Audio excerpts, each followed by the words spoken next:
Hey guys, and welcome back to Plasmatic Productions. Here at the channel we cover so many things from LEGO games to Batman Arkham to Spider-Man, Star Wars, real life vlogging, music, and so much more. My name is Plasmatic, and today we're going to be continuing our ranking of all 68 characters in LEGO Batman 2 DC Superheroes. This series is split into a number of parts, going from worst to best. This is part 7. This is the first time in a long time that I've uploaded twice in the same day, or in the same month. My reasoning? I still have nothing to do. I want to be done with this series and get on to other, less glitchy and less finicky games, but this series gets so many views that I don't want to stop. Oh, and I have a conducting Zoom class in a half hour, and that's overshare number 2 of the day. Now, with that out of the way, time to revert back into a child and make another video ranking LEGO game characters. Let's do this.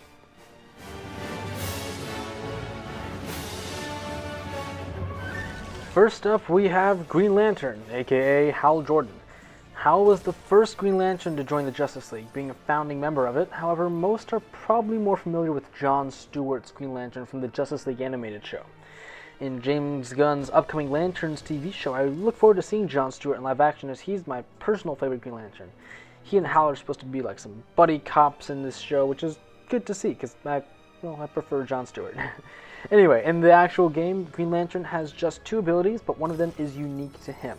The first is just flight, but the second is the ability to build these glowing green Lego constructs out of these bricks with his power ring. In the comics, he's supposed to be able to create pretty much anything he can think of at any time using his willpower. Here it seems to pretty much be limited to rockets and hammers. Like Sinestro, who we saw earlier, he's done a lot better in future LEGO games. The final character with just 2 abilities is the Penguin. However, he introduces 2 new abilities, Glide and Explosive, combining 2 Batman abilities we're going to be seeing later in this video. Glide allows him to float across gaps using one of his trick umbrellas. His umbrella also allows him to shoot out of the tip. The Explosive ability applies to these shiny silver Lego objects which can only be blown up by characters with this ability. We'll see those later in the video. The Penguin does this by releasing wind-up penguins from his, somewhere, and these penguins explode on contact. He's kind of funny. He waddles around. It's cute.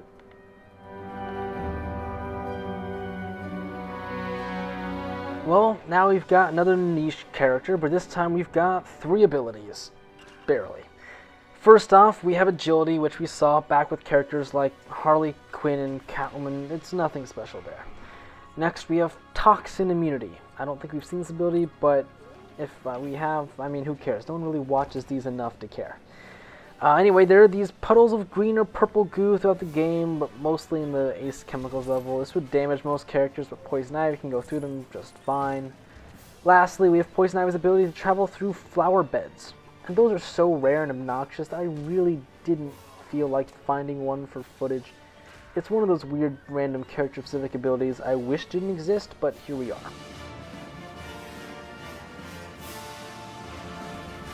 Arguably the main villain of the game alongside Lex Luthor, the Joker has his fair share of abilities, starting with Toxic Immunity, just like Poison Ivy. He also has a character-specific ability being able to open Joker-themed boxes to reveal goodies hidden inside. Again, mostly you'll never see unless you're trying to 100% the game. And finally, we have a new ability. This one's actually pretty good. Electricity Distribution. The Joker is one of 2 characters that has this ability, being able to remove and restore power to electrical conduits. However, if I ever do this series for LEGO Batman 3, we'll be seeing the Joker with a lot more abilities there.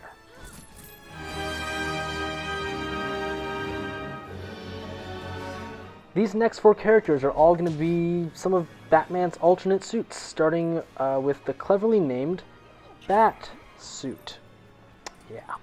You see, this game combined a lot of suits from LEGO Batman 1 to make room for new suits. The Bat Suit combines the Glide and Sonar suits from the first game into this slick black and purple design. Also, I just gave away 2 of the Bat Suit's 3 abilities, Glide and Sonar. The other ability is just Grapple, like all other Batman or Robin suits. But I gotta say, the Glide here is pretty cool. It's the closest thing you can get to the Arkham games, and, well, this game, yeah. The next Batman suit is the Sensor Suit. Like all other Batman suits, guess what? He's got the Grapple ability.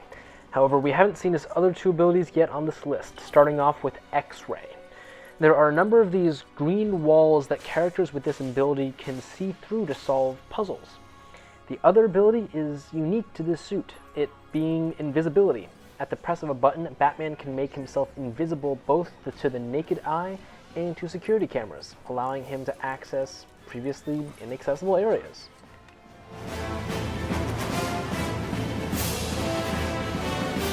This Batman suit was the one they used in most of the marketing for the game from what I can remember of 2012. This was 11 years? Jeez, why am I doing... Okay, they even released it in physical Lego form for a visual dictionary, albeit without the little backpack this character's got. I actually have this book and figure, so maybe that's part of why it's so high up on the list. It does have 3 abilities too, 2 of which we've seen before. Grapple, like all the other bat suits, and electricity distribution. Electricity distribution, like the Joker from earlier in this part. His last ability is electricity immunity. He is shockingly the only character with this specific ability, although there are a few characters later in the series that should definitely have it that don't, for whatever reason. We'll get to that later. Our last Batman suit is the Power Suit. It's an extremely useful combination of grapple, super strength, and the ability to destroy silver Legos. This is the only character other than the Penguin who can do this, and it's extremely useful in the open world. Now we can actually get to see some of the silver stuff, because I didn't want to try to get the Penguin on a rooftop, and, well, I could have switched... whatever. You get to see explosions. Be happy. After this, we only have 3 parts left, where we're going to go over the best of the best characters I would actually use. So, stay tuned for that. If I am still bored tonight, I'll do it tonight. If not, see you next time. Bye.